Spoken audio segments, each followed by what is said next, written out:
Hi, I'm Chef Randle here with BC Egg. Today, we're getting cozy with a rich, decadent, flourless chocolate cake served with a crème anglaise and a vibrant raspberry coulis.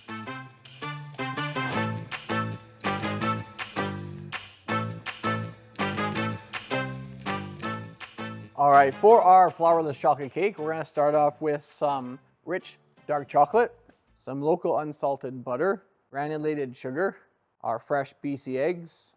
For the crème anglaise, we've got our half and half, a vanilla pod, some more incredible BC eggs, and some granulated sugar. And for the raspberry coulis, we've got some frozen local raspberries, sugar, and just a touch of fresh lemon juice. All right, to get started, we're gonna start making our chocolate cake, our flourless chocolate cake. We are going to start with our chocolate in a bowl and our butter. So in this one, you really wanna dig out that extra special chocolate for this because this is the star of the show. I promised it was gluten-free, not fat-free. So we got all this incredible butter. It's gonna make it nice and rich. So we're gonna put this on top of some simmering water. We don't want it boiling hard. We want a nice gentle melt on this, so just on top. Before we start to separate our eggs, we want to make sure that all our utensils that the egg whites are going to go into are nice and clean. Even the smallest drop of fat will make your whites not whip up. So that's our whisk, our hands, our bowl. Make sure there's no traces of fat. A quick little tip as well, because we're doing 10 eggs here, we don't want to get to the last egg and accidentally have that yolk break. We'll crack it into a separate bowl and then move the egg white over to our big bowl here. In the gluten-free cake here, what the eggs are going to do, we're going to add a nice, obviously, richness, but more than anything else, it's going to give the structure to the cake that the flour would usually give. So let's take a quick little peek here. So we're just looking for a nice simmer. Start to mix it up. All right, egg whites are in. So we're going to mix them just until they start to foam up. It won't take long at all. Now they're nice and foamy, we're going to add in our sugar. So egg whites are whipping, sugar's in. Before we get too busy here, we're going to take our chocolate off. It's nice and melted, body temperature, not too hot when we add it with our eggs. So we'll take it off, set it on the cutting board here, let it cool off, and then we'll get to work. We'll bring our whites to stiff peaks. There we have it. We got our nice stiff peaks. Egg whites have all that volume. Put those aside. From here, we've got our melted chocolate, and we're going to add in our egg yolks. So inside the chocolate, and we mix. And right away, you can see how the eggs start to just make that chocolate mixture even more richer than it was, almost like a batter, less like just melted chocolate. From here, we're going to combine the two. Now, we did all this work to get these egg whites nice and fluffy. So what we're going to do is we're going to take about a third of our egg whites, and we're not going to worry so much about keeping the volume here. We're just going to mix it up just to loosen up the batter a bit. You don't want to see any more streaks of white in your mixture here. So now that we've loosened up the batter a little bit, it'll be easier to fold into the rest of your egg whites here and to create our actual cake batter. Now we're going to combine everything, your chocolate mixture into the whites. And from here, we're not just going to go in with our whisk, we're going to fold into our best to keep all that air inside. So cutting through the center, back and fold, center, back and fold, to create a nice light chocolate cake.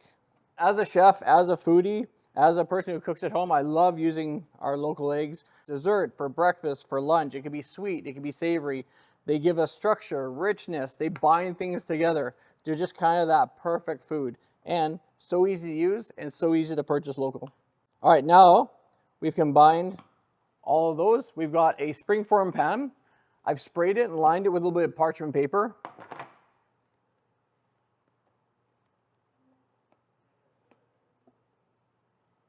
All right, batter's in. I've got a 400-degree oven. After 10 minutes, we'll turn it down to 350 and cook it for about another 35-40 minutes until done.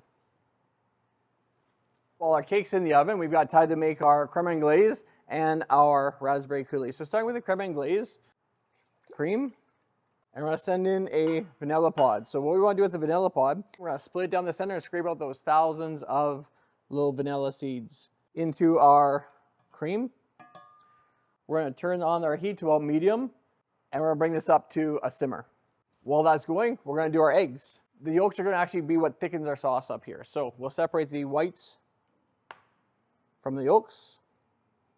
So our egg yolks here in our bowl. Add our sugar, and we're gonna whisk these until combined. So we'll let this simmer away and infuse that vanilla right into that milk. So while we're waiting, we'll go ahead and we'll make our raspberry coulis. Local raspberries, some sugar. Now the sugar is kind of to taste. We don't want a really sweet sauce here. We want a nice tart sauce to go along with our rich chocolate cake, all right? And then of course, a little bit of lemon juice, the fresh kind, you know, squeeze it from the lemon, stay away from that plastic bottle. All we're gonna do here is bring our raspberries to a boil. We'll puree it, strain it, and that's our raspberry coulis. So we've got our egg yolk sugar mixer here sitting on a nice little nest. So we're gonna go ahead and slowly add a little bit of our cream while whisking. Just a little bit to start. That's gonna loosen it up, make it a little bit easier to incorporate. And now we can go ahead and add the rest. Now we've got our custard base. We're gonna put this mixture back into the pot. I'm gonna cook it on medium heat until it starts to thicken. So that's the magic of those eggs. So while that's going, over here, we've got our raspberries come to a boil. We're gonna just do a quick puree. We'll strain it and we'll get it into a bowl in the fridge.